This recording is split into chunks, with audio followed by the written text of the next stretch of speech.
Hey, Brian Myers here with Krav Maga applications at Pilsung ATA Martial Arts. Wanted to put out some videos for training. Want to make sure my Krav Maga students are continuing to train and develop at home while we're all locked up as part of this COVID-19 outbreak and dealing with everything that goes along with that. Also wanted to help some of my community get a little exercise, have a point to it, and really just feel better about themselves. Exercise in general can help us feel better. It actually boosts our immune system. So I wanted to make sure everybody's up and active, and I know that can be difficult with the gyms and all of our favorite places to go work out all locked down right now.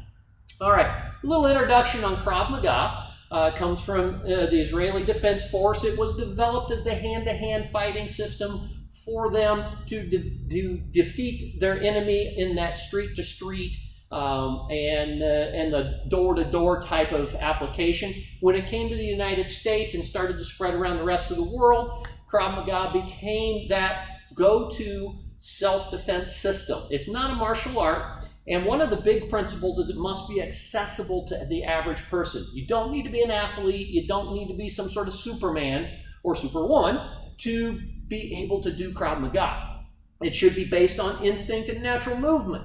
We're not going to be doing a lot of fancy things. This isn't big fancy movements. It isn't really complex movements. It needs to be based on natural instincts and natural movements.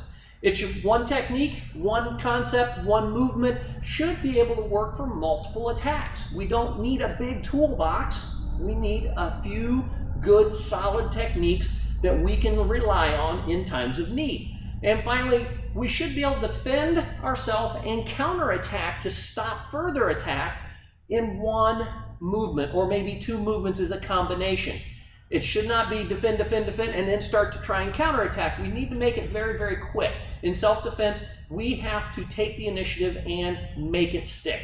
All right, guys, so stick with me here. I'm going to go ahead and get a couple of videos put together for you to start your training at home. And I look forward to seeing you when we get on the other side of this COVID-19 thing.